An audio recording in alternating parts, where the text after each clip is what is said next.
프로그램의 토론자 순서가 어떤 식으로 정해졌는지 저는 잘 모르는데요. 약간 좀 가나다라 순도 아니고 무슨 순서인지 잘 모르겠지만 일단 이 순서대로 토론을 진행을 하도록 하겠습니다. 시간이 많이 남지 않은 관계로 원래 10분씩 드리려고 했는데 좀 시간이 많지 않아서 한 5분에서 한 7분 정도로 요약을 해서 해주시면 감사하겠습니다. 최희정 변호사님부터 부탁을 드리겠습니다. 네, 안녕하세요. 최희정 변호사입니다. 저는 이제 사기업에서 15년 동안 인하우스로 일했기 때문에 좀 법조, 로펌, 정통 로펌 생활을 오래 하지 못했습니다. 그래서 약간 산업의 입장에서 어떤 흐름이 있는가, 그걸 주로 이제 화두로 던져보는 차원에서 토론문을 마련했습니다. 우선 보시다시피 여성 인력의 활용, 양성평등이라는 거는 이제 옛날에는 일종의 클리셰다, 그냥 뭐 하는 말이다 이렇게 생각이 됐는데 요새는 정말 제도적인 뒷받침하에 실질적으로 변화하고 있다 이렇게 말할 수가 있겠습니다. 보시다시피 법률들이 많은데요. 공공기관 운영에 관한 법률에서도 임원 정수 20%는 되도록 노력하여야 한다 이런 규정을 법률로 두고 있고, 또 양성평등 기본법에서도 적극적 조치를 두어서 임원 실태, 임원의 선거 조사 실태에 대해서 매년 공표하도록 규정을 하고 있고요. 또 이제 같은 양성평등 기본법에서 정책 결정 과정에 참여하도록 위원회에서 40% 이상을 여성으로 충원하도록 규정을 두고 있습니다. 그리고 이제 올해부터 시행이 된 자본시장법에서요, 상장회사 그 총액이 2조 원 넘는 상장회사, 우리나라에 한 200회사 정도 되는데 이 상장회사의 이사회 구성에 여성을 꼭 한번 포함시키도록 하는 그런 법률이 통과됐고 이게 지금 시행 중에 있습니다. 이렇게 보듯이 공공기관이나 사적인 영역에서 이런 제도적인 뒷받침하에 여성 인력의 참여를 많이 이제 고양하고 있습니다. 근데 하나 강조드리고 싶은 것은 법률이라는 건 아시다시피 최후에 오는 것이죠. 그래서 일견 보기에는 무슨 법이 이렇게 많았어, 법적으로 이거를 보호해줘야 되냐 이런 생각까지 할 수 있을 것 같은데 그게 아니라 오죽하면 이런 법이 나왔겠느냐, 그런 이제 법률 제정의 뒷 배경을 좀 고려하면서 법을 이해해 주시는 게 좋을 것 같습니다. 그래서 지금 우리나라 대한민국에서 현황을 한번 살펴보겠습니다. 공공부문의 여성인력 추이와 상장법인의 여성임원 그 조사 결과가 집계된 것 자료들이 많이 있습니다. 최근에 이번 정부에서 관계부처 합동 공공부문 여성 대표성 제고 5개년 계획을 수립했습니다. 그래서 2017년부터 이 정권 끝날 때까지 5년 동안에 여성의 사회 참여를 높이고 유리천장을 해소해서 성평등을 구현하기 위한 목표로 이 여성 대표성 제고 5개년 계획을 실시하고 있는데요. 이에 따라서 여성 임원 목표제를 실시하고 있고 여성 관리직 목표제, 또 이런 것들이 잘 반영되어 있는지 공공기관에 대해서 이행 점검을 강화하고 있습니다. 이 자료 중에서 의미 있는 몇 가지 좀 스티즈를 가지고 왔는데요. 대학 진학률이 여성이 남성보다 높네요. 고용률은 이제 여성이 좀 적은데 이렇게 보다 보니 유리천장 지수, 우리 말하는 유리천장 지수는 OECD 국가 중에서 29위로 최하위로 기록이 되고 있습니다. 이런 현실 하에서 정부에서 목표제를 삼아가지고 이 그래프에 보시다시피 2020년까지 20%, 10%까지 목표를 올리겠다라는 걸 가지고 가고 있고요. 중간 관리자도 28%까지, 21%까지 쭉 올리겠다는 목표 하에 최근에 이제 많은 기관장을 여성으로 많이 임명하는 것도 보이고 있는 상황입니다. 다음으로 상장법인의 여성 임원 현황 조사는 이제 아까 앞에서 법률 소개드린 것처럼 작년부터 매년 실시하고 있습니다. 그래서 작년 것도 조사해서 결과가 공표되고요. 그 조사 결과인데요. 상장법인의 여성 임원은 4.5%로 집계가 됩니다. 남성은 95.5%죠.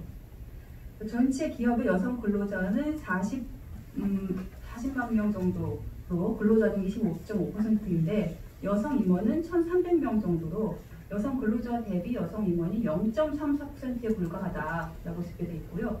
이에 대비해서 남성 근로자 대비 남성 임원은 2.47%로 이거를 볼 때 임원 비율의 성별 격차가 7.3배에 이른다라는 통계가 나와 있습니다.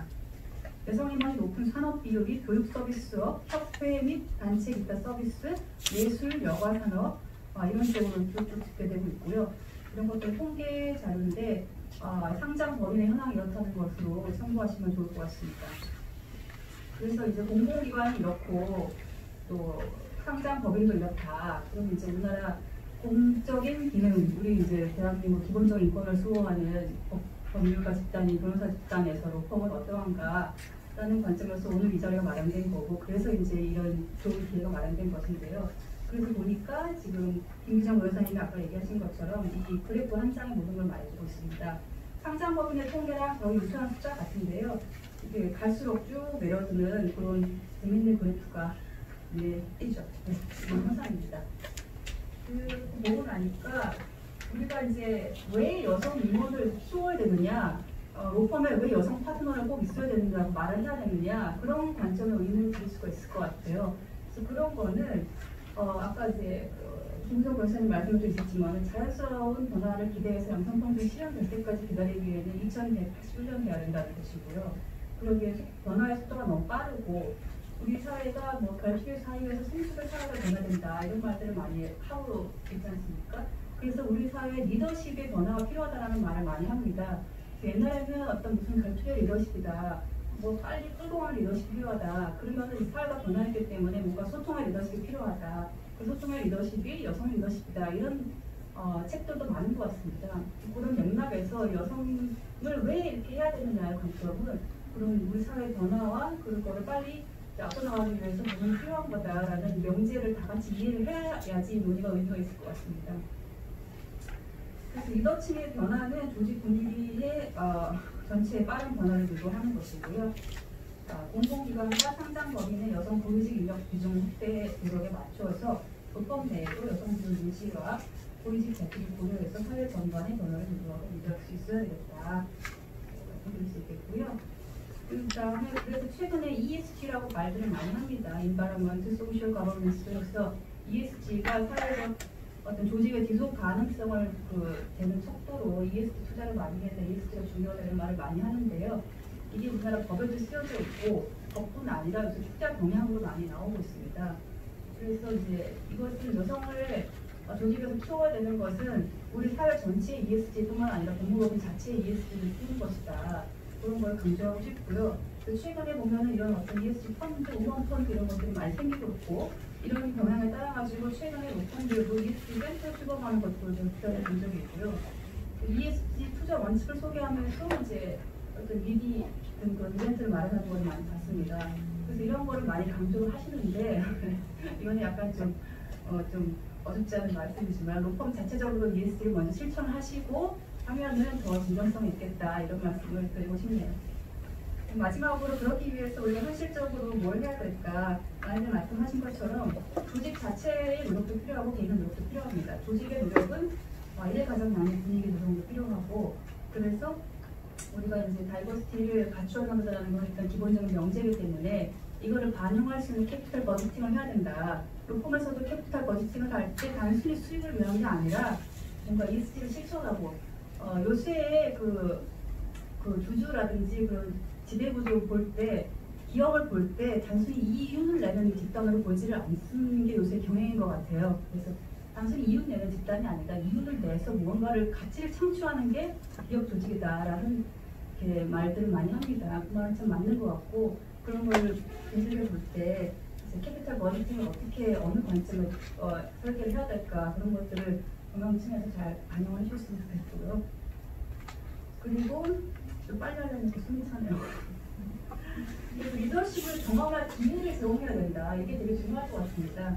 그래서 제가 자본시장법 심포지움을 6월달에 한다고 했었는데 그때 국회에서 심포지움을 할 때 이 말을 못한 게 너무 아쉽거든요. 뭐냐면은 정주영 회장이 다들 이제 모셔놓고 얘기를 할 때 딱 한마디 한다고 하지 않습니까?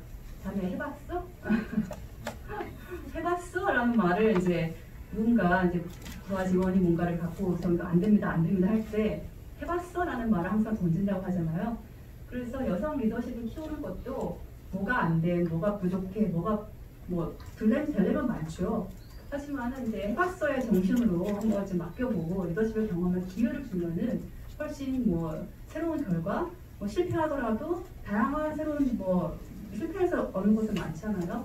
로펌이라든지 어떤 조직의 실패를 용인을 하는 거는 좀 경직 결정하겠지만은 그런 긴 관점에서 긴 호흡에서 좀 바라봐 주셨으면 좋겠다 싶은 생각이 듭니다.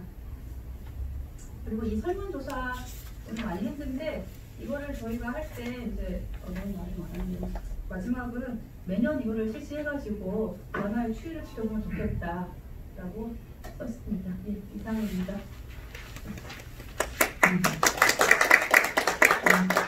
최 변호사님 감사합니다. 다음으로 김준호 변호사님께 부탁을 드리겠고요. 여기 앞에 이제 시계가 왔습니다. 드디어 시계를 보시고 각각 알아서 좀 5분에서 6분 맞춰주시면 감사하겠습니다. 감사합니다. 네, 고맙습니다. 저 김혜자의 김진호 변호사입니다. 제 토론문은 자료에 있기 때문에 간단하게 핵심적인 상황 말씀드리겠습니다. 그래서 양성평등이라는 게 그냥 서로 남녀간에 차별하지 않는다라는 것이 떠나가지고 저희가 같이 이제 시너지도 내고 또 다양성이 많은 기업들이 훨씬 더 많은 생산성 효과를 가져온다는 거, 또 이제 보다 나은 의사결정을 할 수 있다는 거, 또 고객들의 요구에 보다 잘 부합할 수 있다는 거, 뭐 이런 것들이 다 이제 입증이 된 것 같습니다. 그래서 그런 전제하에서 제가 논의를 시작할 수 있게 된 게 다행이라고 생각을 하고요. 이제 제가 속한 로펌을 비롯해서 대형 로펌들이 이런 한국의 법조계에서 양성평등 문화 정착하고 이제 발전시키는데 조금 더 선도적인 역할을 할 수 있는 여건이 아닌가라고 이제 생각을 좀 했습니다. 이유는 저희가 아무래도 이제 구성원 수가 많고 다양한 성격과 내용의 업무들을 하고 있기 때문에 개개인의 어떤 변호사의 필요나 처한 상황에 좀 더 유연하게 대처할 수 있는 여유들이 좀 있을 것 같습니다. 그리고 상대적으로 이제 여성 변호사님들의 역할이 큰 외국계 기업이라든가 좀 더 큰 기업들하고 업무 관계가 더 많이 생길 수 있기 때문에 그 어떤 양성평등의 문화나 인식들을 같이 공유하고 실천하기에 좋은 여건이 아닌가 싶고요. 그래서 많이 이제 저희도 노력을 많이 해야 되지만 현실적으로 로펌에 있어서 저희가 이제 실현할 수 있는 또 저희가 이제 실천하려고 노력하는 사항들 몇 가지 말씀드리겠습니다. 이제 가장 중요한 게 이제 채용 단계라고 생각하고요. 결국에는 채용 단계에서 이제 업무 능력을 위주로 또 책임감이나 자세 등을 위주로 평가를 이제 해야 될 텐데 저희 같은 경우도 보면 리크루팅 커미티에 가급적이면 이제 여성 변호사들이 많이 참여할 수 있게 그래서 그 수를 유지해서 다양한 시각들이 반영할 수 있게 하는 노력들은 하고 있습니다. 제가 이제 오기 전에 통계를 봤더니 5년 동안 저희 사무실에 이제 입사하신 분들의 여성 변호사님 비율이 해마다 조금 다른데 30%에서 40% 정도 되는 상황인데요. 앞으로 조금 더 노력을 해야겠다는 생각을 했습니다. 이제 더 중요한 거는 사실은 여성 변호사들이 채용한 다음에 꾸준히 이제 커리어를 이어가게 하는 게 중요한 것 같습니다. 외국 로펌을 보더라도 우수한 여성 인재들을 뽑아놓은 다음에 다른 직업으로 이탈하는 것을 막는 데 많은 노력들을 하는 것 같고요. 특히나 이제 여성 변호사님 같은 경우는 이제 업소 시절에 많은 업무 부담들이 있으면서 그때 하필 또 비슷하게 이제 임신이나 출산 등의 육아 부담들이 많이 생기기 때문에 그 일시적인 어떤 그런 상황들을 관리하기가 굉장히 어렵습니다. 그리고 더 커리어 플랜을 이어나가기가 쉽지 않은 부분들이 있기 때문에 그런 부분에 대한 대처들이 상당히 필요하다고 생각합니다. 그래서 로펌이 임신과 출산 시기에 그 개인 사정에 맞춘 어떤 유연한 휴직이라든가 휴가제도라든가 또 여러 가지 도움을 주는 것들은 그 개인 변호사뿐만 아니라 로펌 전체에서 우수한 인력을 이탈을 방지하기 위해서 반드시 필요하다라고 생각하고 있고요. 저희 사무실에서 특별하게 다른 로펌들도 많이 하고 계시지만은 휴직이나 휴가 기간이 끝났을 때 돌아왔을 때 업무 배정이라든지 또 그 기간 동안에 있었던 여러 가지 분야에서의 전문적인 법률적인 새로운 어떤 디벨롭먼트에 대해서는 별도로 교육하는 세션들은 지속적으로 하려고 노력하고 있습니다. 그 멘토링 아까 이제 말씀 주셨는데 이 통상적인 멘토링을 쭉 진행하는 거에 더해서 사실 여성 프로들에게 여성 멘토가 붙는 것이 의미가 상당히 있다고 저희는 생각하고 있습니다. 그래서 육아에 대한 조언이나 교육이라든가 또 다양한 커리어 플랜에 대해서 얘기할 수 있도록 저희가 매치를 하려고 하고 있는데 현실적으로 제한사항이 없지 않아 있긴 있습니다.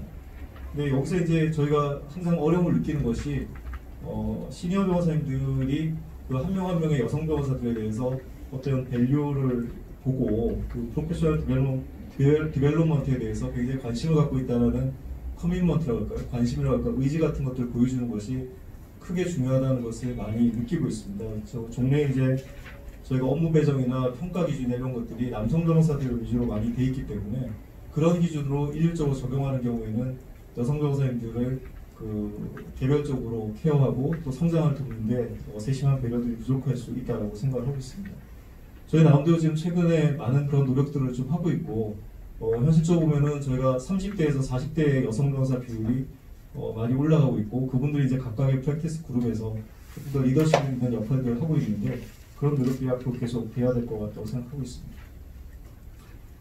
저희가 하고 있는 것은 이제 전체적으로 구성원들이 양성평등 문화나 인식에 대한 문화를 확산하는 게 중요하다고 생각합니다. 그래서 신입 변호사나 이제 중간에 들어오시는 분들 또는 정기적인 교육에서 D&I 교육이라는 것을 실시를 하고 있는데요.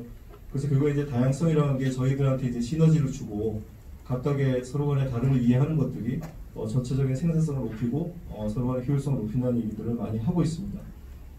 뭐 전체적으로는 저희가 여러 분야에서 노력들을 많이 하고 있습니다만 아까 말씀하신 대로 저희보다 역사가 훨씬 더 오래된 미국 같은 경우도 여전히 파트너 레벨의 변호사 숫자, 여성 변호사 숫자는 많이 부족합니다. 그래서 아까 우리 좌장께서도 말씀하셨듯이 단순하게 인식을 하고 그거를 시간이 가기를 기다리는 것보다는 뭔가 적극적인 노력들이 굉장히 필요하다고 생각하고요. 특히나 좀 전에도 말씀드렸지만은 구체적인 실천과 액션 플랜 있는 것들이 필요하다고 생각하고 오늘 저도 사실은 좀 많이 배워가서 저희 사무실이 노력하고 있는 그런 부분에 조금 더 배가할 수 있는 그런 기회가 되기를 바라겠습니다. 나중에 토론 시간에 좀 더 구체적인 말씀 나누겠습니다. 고맙습니다.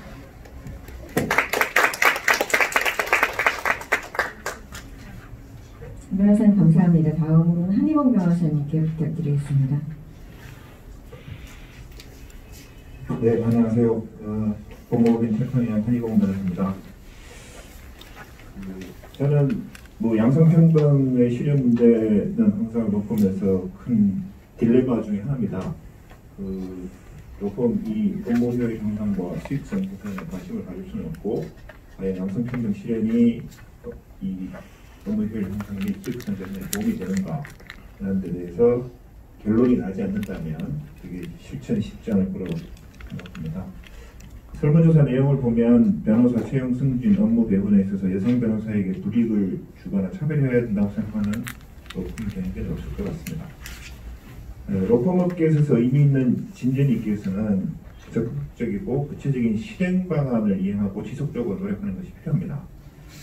그래서 로펌 경영진이 양성평등 문제를 대외적인 이미지 제고를 위한 이념적 지향의 문제로 인식하지 않고 여성 변호사에 대한 동등한 기회 보장 및 배려가 로펌의 업무 효율 향상 및 수익성 개선에 도움이 된다는 인식의 전환이 필요합니다.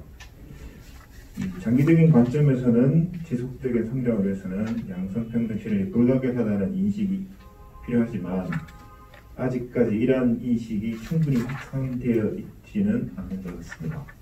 오히려 단기적으로 비용 증가, 업무 효율의 저하가 부각되고 있고 왜 이것을 감수해야 하는지에 대한 공감대는 충분히 형성되어 있지는 않는 것으로 생각하고 있습니다. 다만 여성 변호사 채용이 증가한 후에 여성 변호사가 결혼 및 출산을 이유로 퇴사하는 경우가 많아졌고 수년 동안 잘 훈련받은 전문 변호사가 퇴사하는 것이 손실이라는 인식은 생긴 것 같습니다. 그래서 이를 보완하기 위한 여러 가지 제도는 시도되고 있는 것 같습니다. 최근에 사회적 관심이 되고 있는 ESG 활동과 코로나 발병 사태 이후의 새로운 경영세가 로펌업계에서는 양성평등의 진전을 줄 수 있는 계기가 될 수 있다고 개인적으로 생각합니다. 구체적인 내용을 보시면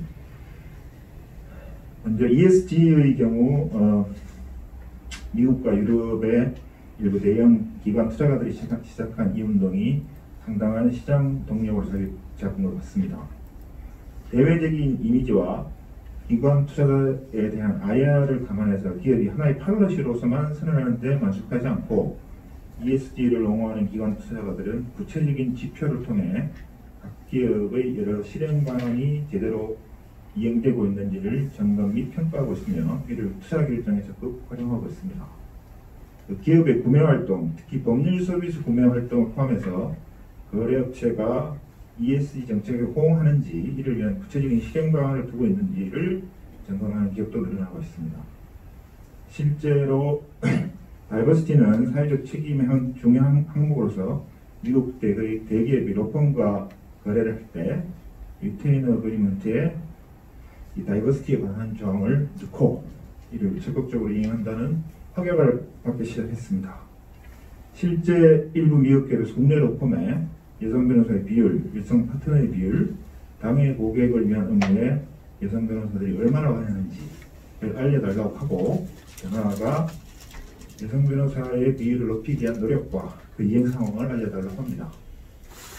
또한 리테인 어그리먼트를 갱신하는 과정에 다이버시티 문제에 관해서 로펌이 얼마나 적극적으로 개선 노력하는지를 중요한 평가에서로 생각했다고 통보하기로 했습니다.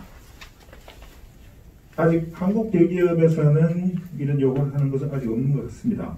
향후 이런 요구를 하는 고객이 증가한다면 이런 고객들의 요구는 로펌 운영에 있어서 큰 영향을 미칠 수밖에 없다고 생각합니다. 코로나와 관련해서는 코로나 유행과 IT 기술의 발전이 기존 로펌의 업무 수행 방식이 중요한 변화를 가지고 오고 있습니다.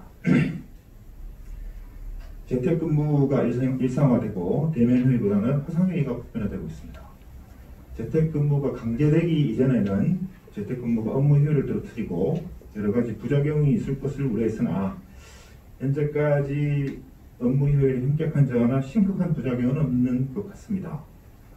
그리고 고객 관리 측면에서도 대면 접촉을 통한 활동은 줄어들고 웨비나나 버추얼 다이닝 등의 새로운 형태가 나타나고 있습니다. 이렇게 되다 보니까 고객의 관점에서도 로펌 선정에 있어서 중요한 요소로 묵시적으로 인정해오던 관계보다는 어느 로펌이 어느 분야의 전문성을 가지고 있고 얼마나 효율적으로 일하는지 그 서브스턴스를 기준으로 판단하고 있는 경향이 나타나고 있는 것 같습니다. 이런 코로나로 인한 뉴노멀의 상황은 로펌 경영에 있어서 그 양성평등을 실현하는 기반이 형성되는 것이 아닌가 그렇게 기대하고 있습니다. 감사합니다. 항상 감사합니다. 고객 입장에서 큰 책임감이 느껴집니다. 다음으로는 양현아 교수님께 발표 부탁드리겠습니다. 네, 안녕하세요. 서울대 법학전문대학원에서 젠더법학 강의하고 연구하는 양현아라고 합니다. 오늘 대단히 중요한 심포지엄 자리에 저를 불러주셔서 감사하게 생각합니다.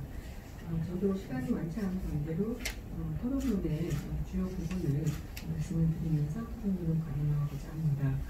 먼저 두 변호사님의 발표에서 많은 것을 배웠습니다. 주 발표 발제였던 김기정 변호사님, 김우정 변호사님, 그리고 제가 그동안에 이 분야를 깊이 연구하지 못해 하여서 반성하는 마음으로 글을 읽고 토론문을 작성하게 되었습니다. 전반적인 현상은 오늘 심포지움에서 드러나듯이 여성 변호사들이 양적으로 성장한다는 것이 객관적 사실이라는 것입니다. 주로 김기정 변호사님 발표 설문조사 내용을 토대로 전반부를 말씀을 드리면 최근 연도에 여성 변호사가 아주 발목할 만큼 성장하고 있습니다. 2013년까지 42.47이라는 여성 변호사 지금 합격률이 여성 비율이 40에서 45% 사이인데 지금 현재는 45%로 조금 더 증가를 한 것 같습니다. 이것은 그 사법 시험의 후반기에 여성들이 많이 역풍이라는 현상으로 진출하면서 3분의 1 정도를 넘어섰던 것에 비해서도 법학 전문대학원의 제도가 지금 여성의 법조계 진출에 그렇게 불리하게 작용하는 제도가 아니라는 것이 유리하게 작용하는 제도라고는 일단은 말할 수 있을 것 같습니다. 그러고 다 아시다시피 판사 법전원 제도가 새로 도입된 것뿐만 아니라 그동안에 많은 환경이 변화하여 특히 판사 임용 방식의 로플럭 제도 같은 것들이 도입되면서 이전에 이제 저희 학교에서도 여성들이 많이 선호하던 이 공무원 판사와 검사라고 하는 직업에 대한 또 몰두보다는 지금은 대다수 로펌을 포함한 변호사 직업으로 성장할 것에 대한 기대로서 첫 번째의 기대 직업이 변호사로 변화된 그런 현상을 볼 수가 있습니다. 이런 변화는 지금 현재 여러 가지 통계 수치들이 이미 말하고 있고요. 지금 우리 판사 비율, 검사 비율이 이제 그동안에 30% 정도에 이르면서 대단히 많이 증가했다 이렇게 얘기를 하는데 변호사 숫자는 판검사에 비해서 훨씬 더 숫자가 많기 때문에 굉장히 둔화되기, 여성의 비율이 성장한다고 해서 둔화할 수밖에 없었습니다. 모집단이 컸어서요. 그러나 지금 현재는 4분의 1, 25%가 여성의 비율이라고 하는 건 참 놀라운 발목할 만한 현상이다. 양적 성장이. 그렇다면 이제 고민해야 될 것은 이런 양적 성장이 어떤 질적인 변화로 어떻게 이어져 있는지라고 하는 것이 이제 의문이고 바로 그런 상태에서 이제 오늘 저희가 다루는 설문조사 같은 것들이 매우 중요한 의미를 갖는다고 생각합니다. 이렇게 그렇다면 지금 현재 법전원 제도 도입 이후 여성 법조인의 증가는 한마디로 여성 변호사의 증가 현상이다 라고 요약할 수 있지 않나 그렇게 생각합니다.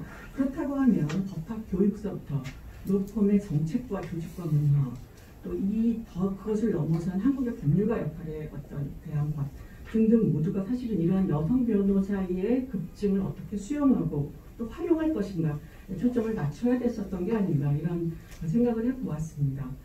왜냐하면 이 여성 변호사님과 남성 변호사님들의 양성평등이라는 주제는 남성, 여성 또 다양한 젠더들의 복지나 평등을 위해서도 물론 중요한 것이지만 굉장히 고비용의 교육과 사회적 투자를 받은 분들이기 때문에 이러한 분들이 가진 엄청난 가치를 어떻게 잘 실현하게 할 것인가 라는 사회적인 측면에서도 봐야 한다고 생각합니다. 그러니까 미국에 관한 기준을 발표를 해주셨는데요. 사실 한국은 법전원이 도입되면서 뭐 교수 채용이라든가 뭐 신규 건물의 제도의 설비라든가 하는 것에 공적 자원과 사적인 로펌들의 투자와 어떤 기부 같은 것이 엄청나게 이루어진 제도라고 저는 알고 있습니다. 이 말은 그만큼 또 공적으로 이 문제를 여성 변호사라는 문제로 이분들의 가치를 잘 리얼라이즈 하지 못하면 우리 사회가 좀 큰 손실을 받는 것이다. 이런 생각도 가져야 된다는 생각합니다. 네. 그 조사 내용을 잠깐만 말씀을 드리면 18개 로펌이고 아까 발표에서 4,300여 명이 모두 응답하신 것은 아니라고 말씀하셨습니다.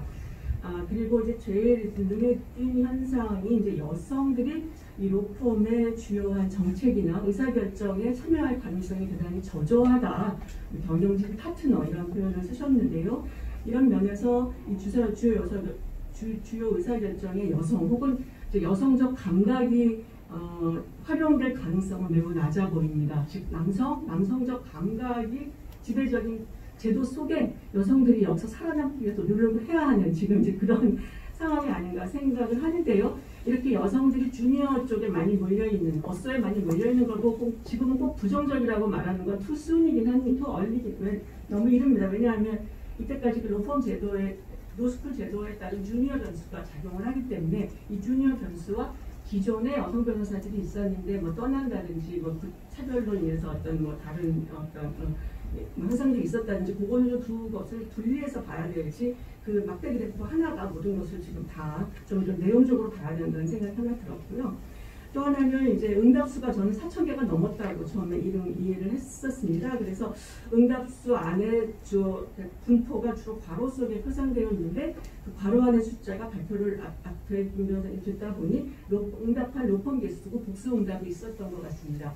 그렇다고 한다면 로펌 안에 다양한 변호사들이 계시기 때문에 이 다양한 변호사들의 개인차를 어떻게 그냥 표상하셨는지 다수결로 했다면 남성이 다수거나 혹은 남성적인 의견이 다수라고 하면 제대로 이 여성 변호사들의 목소리를 측정할 수 있는 방법이었는지 좀 의문이 듭니다. 특히 성별차들이 있었는지 성별 비교는 있었는지요. 그런 것도 궁금했고요. 또 지위 구성별, 성별 구성별, 네, 로펌 내 차이 의견 이런 것들이 보충이 돼야지만 이 통계 결과를 우리가 제대로 분석할 수 있지 않을까 생각을 일단 했습니다. 일단 저는 로펌별로 그러면 의견을 모아서 제시하셨다고 이해를 할 때 여성 변호사에 대한 차별인식은 참으로 눈에 띄게도 저조하다는 것을 알 수 있습니다. 남성 변호사, 여성 변호사 아마 할 것 없이 우리 로펌 내에 크게 성역할 분리라든가 뭐 어떤 여성에 대한 채용이나 승진에서 차별이 없고 하다는 의견이 오히려 절대다수로 나타나고 있고요. 이것은 기존 연구, 제가 이제 최유경 선생님의 연구도 하나 인용을 하고 있는데요. 주입입니다. 현상하고도 크게 다르지는 않습니다만 제가 다른 언론 보도에서 2016년 대한변협조사에서 성차별 보고가 있었고 여성 변호사 77.1%가 진급과 승진에서 남성에 비해 불리한 대우를 받고 있다고 응답하는 보도를 본 적이 있어서 2016년 조사와 왜 이렇게 달라졌는지 좀 하나 궁금했습니다.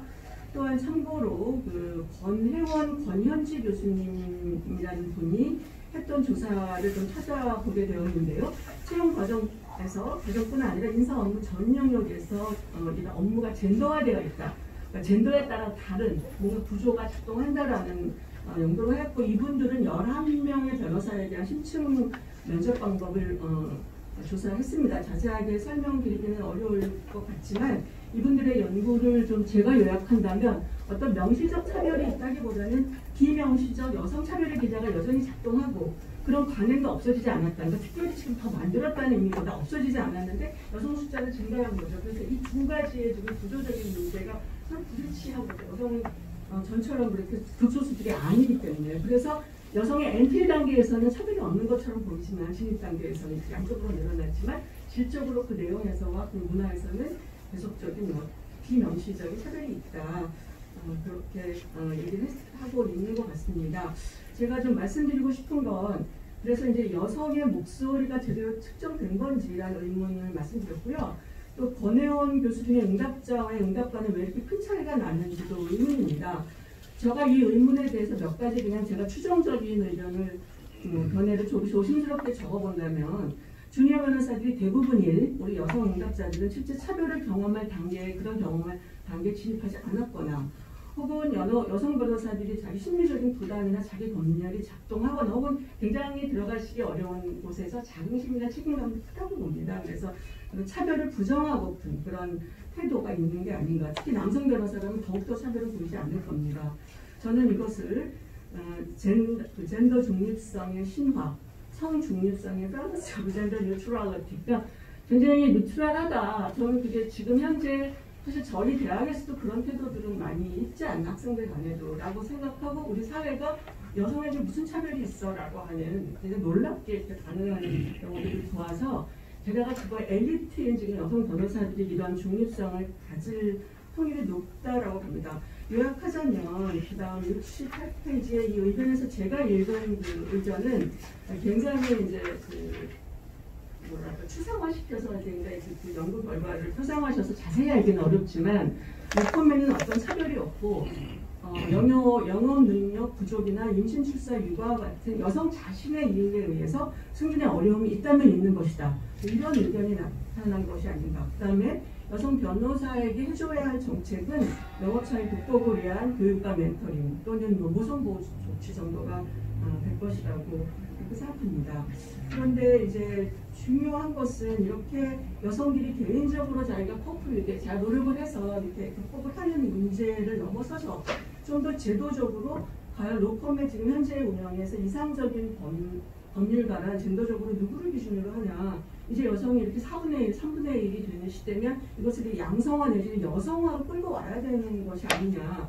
저는 이제 일가정 양립이라는 표현보다는 워크 앤 라이프 밸런스라든지 업무 시간, 업무의 조직 방식 등등에서 이제는 여성들을 봐주는 문제가 아니라 여성이 중심이 돼가지고 그 플랜을 좀 짜야 되는 게 아닌가 이렇게 생각을 하고 있는데 그런 면에서는 성중립적인 시각을 갖고 있다면 모두가 그냥 자기 개인적으로 열심히 노력해서 내 능력으로 그것을 그냥 극복하거나 어느 정도의 불이익을 감수하겠다라고 하는 차원을 그냥 개인적으로 문제를 극복하는 한다면 좀 한계가 많다는 생각이고요. 마지막에는 제가 이제 오히려 우리 한국 연구나 한국의 담론에서 볼 수 없는데 미국에 발표하실 때 느꼈지만 오히려 여성 변호사가 있다는 걸 엄청난 메리트로 만들어가는 그런 거죠. 사실은 이제 여성이 있어서 불편하다 그런 게 아니라 여성이 있기 때문에 기업의 단지 이미지가 아니라 어떻게 다르게 일하냐, 어떻게 고객들하고 다른 방식을 하냐, 고객들의 나레이티브를 어떻게 읽어주냐, 디멘트를 어떻게 하냐라고 하는 건데 어쩌면 그것은 우리나라의 로펌의 어떤 시장하고도 관련되어 있을지 모르겠습니다. 너무나 기업 중심이나 경제 사안으로만 되어 있는 것이 아니라 개개인의 문제라든지 여러 인생 많은 다변화의 사안이 있겠죠. 디벨롭먼트도 마찬가지라고 생각합니다. 그래서 시간이 없어요. 말씀드릴 수는 없는데 어쨌든 외국에서는 이런 different lawyering, 캐롤 길리라는 식의 different voice를 사용해서 다른 목소리가 있다. 그러니까 여자들은 로이어링도 다르게 한다. 남자의 옷을 입는 게 아니고 이런 식의 그 상을 한편에서는 만들어 가야 될 것 같습니다. 그래서 참 이런 거를 제가 여러분들 앞에서 말할 그 자격이 있는지 모르겠는데 바로 저희 법학 전문대학원의 젠더 법학 교육이야말로 이런 것들을 가르치고 학생들에게 그 공감시켜서 너희들이 그냥 차별이 없는 곳에 가는 것이 아니라 좀 적극적인 변호사들 돼야 된다라고 저부터 얘기를 해야 될 것 같고 로펌의 그 지도자들도 그런 젠더 성인지성에 대한 생각이 있어야 되지 여성 변호사의 힘만 가지고 될 것 같지 않습니다. 그런데 고백을 하자면 이 법조는 안에도 역으로 아직 취직도 안 했는데 역으로 로펌의 시선, 역으로 그 남성 중심 조직의 시선을 학생들이 엄청 의식을 하는 것 같습니다. 그래서 성적이나 수강이나 자기 진로나 과목들을 이미 그거에 맞춰서 자기가 디벨롭시키고 있는 현상이 나타납니다. 그러니까 이 변호사들이 이렇게 열심히 하고 약진하고 있지만 그것이 어소시에이트 시절이 아니라 그 이후에 10년, 20년, 30년으로 리더십을 가질 수 있는지 걱정이 됩니다. 여기 계신 모든 분들에게 고전히 구하면서 토론을 마치겠습니다. 죄송합니다. 강 교수님 감사합니다. 다음으로 김기선 교수님께 발표 부탁드리겠습니다. 수강교수의 김기선 교수입니다. 프렌즈 중심으로 짧은 말씀 드리도록 하겠습니다. 의미있고 신적절한 주제로 센터스러운 이렇게 완전적인 센터와 한국학 부탁드리고요.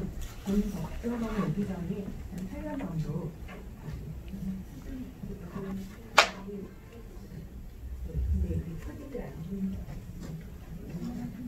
큰 목소리로 말씀드리겠습니다. 그래서 2001년부터 2008년 정도까지 변호사를 업무했는데요. 이의 현황에 대한 발표 내용 이렇게 잘 들었고, 그에 관해서 특별히 차별에 관한 문제 제기 통로로서 담당위원회가 있다든지, 그다음에 여성을 위한 사회적 배려 장치로 탄력적 금융제도가 시행된다든지 재택근무를 할 수 있다, 이런 내용이 언급된 점을 보고도 제가 변호사를 일단 시절가 됐을 때 법무실에 많은 변화가 있었음을 느낄 수 있었습니다. 먼저 국내에서는 여성 그러니까 법조인의 수, 직업 비율, 그런 기초적인 통계 외에 다른 통계 자료를 굉장히 찾기 어렵다는 점에서 이번 발표와 같은 실질적인 조사는 그 자체만으로도 큰 의미가 있다고 생각이 듭니다. 앞서 말씀하셨지만 이런 조사가 주기적으로 이루어지고 관련 통계가 축적이 된다면 양성평등에 관한 로펌의 현황을 잘 이해하고 또 관련 연구나 정책을 만들어가는 기초적인 데이터베이스가 될 것으로 생각이 됩니다. 그래서 풍부하고 세밀한 실증적 조사 분석이 앞으로도 계속되기를 바라는 마음으로 조금 보완이 되었으면 하는 점 말씀드리면은 발표 자료만으로 보면 답변자의 연차, 성별, 로펌의 직위 등은 알기 어렵습니다. 각 직위에 대해서 답변자의 연차나 성별, 직위 등 분석이 되면 좋을 것 같습니다. 저희가 보기에는 로펌의 공식질이라고 되어 있기 때문에 아마도 공식적인 답변을 하실 수 있는 시니어 내지 파트너급의 변호사가 답변을 하셨으리라고 생각이 드는데요. 통계 자료상 시니어 내지 파트너급의 여성 비율은 10% 내외에 지나지가 않습니다. 만약에 추정적이나마 그 비율이 답변자에 비해도 비슷하게 반영돼서 가정을 하신다면 그에 대한 답변자는 대다수가 남성 시니어 내지 파트너 변호사님들로 추출이 되고요. 그렇다면 조사된 내용의 상당 부분의 내용들을 로펌의 현황이라고 이렇게 명명한다고 좀 더 정확히 명명한다면 로펌에서 계신 남성 시니어 혹은 파트너 변호사님들의 인식 현황이라고 볼 수 있을 것 같습니다. 만약 설문의 대상이 남성 변호사, 여성 변호사, 그리고 어서 시니어 등으로 빨리 하면서 죄송합니다. 구분이 되고 그에 따라서 답변된 결과의 공통점이나 차이점 만약 살펴볼 수 있다면 그 자체만으로도 매우 더 유의미한 현황을 읽어볼 수 있으리라고 생각이 듭니다. 그래서 말씀하셨지만 로펌을 둘러싼 외부의 환경은 다양성, 연대성, 공익성, 공공성의 가치 기준을 증가하는 방향으로 저는 분명히 변화하고 있다고 생각이 듭니다. 도덕적인 소비 담론 형성이 된다든지 단 한 번의 공정성 문란, 선거와 관련된 그런 문제들, 이런 것들로 기업의 가치가 분명히 추락하는 그런 현상들을 우리가 접할 수가 있습니다. 이러한 변화를 이해하고 적극적이고 창의적으로 시장에 대응하기 위해서는 로펌 자체의 문화에도 이런 것들을 갖춰가는 것이 필요하다고 생각이 듭니다. 또 로펌은 결국 인적 구성이 그 전부라고 해도 과언이 아닐 텐데요. 제 학교에서 학생들과 진로 상담을 해보면 로펌의 문화에 대한 관심도 굉장히 높다는 것을 알 수 있습니다. 그리고 빠른 정보 유통이 특징인 세대답게 로펌 문화에 대한 평판도 빠르게 공유를 하는 것을 볼 수 있습니다. 로펌의 양성평등 정책을 그냥 제가 이해한 소박한 의미로 말씀을 드려본다면 달리 말하면 조직의 리더가 구성원들이 일과 개인의 삶을 병행하는 데 관심을 또 가지고 또 하나의 영업 능력이라든지 하나의 관점, 이미 또 다양하고 또 창의적인 방식으로 또 조직에 기여할 수 있도록 이끌어주고 평가해주는 것을 의미한다고 볼 수 있지 않을까 생각을 합니다. 현재 국내 상황에서는 아마도 이런 관점에서 작은 정책과 변화를 꾀해보시는 것만으로도 차별되는 로펌 문화를 선도해 가실 수 있다고 생각이 되고, 이는 이제 장기적인 로펌 문화죠. 미래 구성원들에게도 어떤 시대의 변화를 반영하는 조직의 비전을 제시하는 의미가 있지 않을까 생각이 됩니다. 해외 현황에서는 민주주의 파트너들의 양성평등 가치인식과 또 양성평등 증진을 위해 시행되는 정책들을 만들어주셨는데요.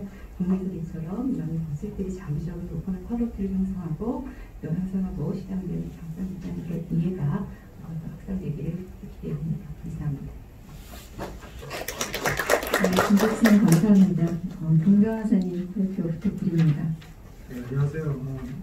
파업의 동명철이라고 합니다. 저희가 이 양성 평등 발전에서 많은 변화가 있었고 올바른 방향으로 가기는 한 것 같은데 하지만 아직 갈 길은 좀 먼 것 같습니다. 그래서 제가 오늘 여기 토론에서 참석을 해서 무엇을 말씀 갖다 드릴까라고 생각을 하다가 감히 제 개인적인 경험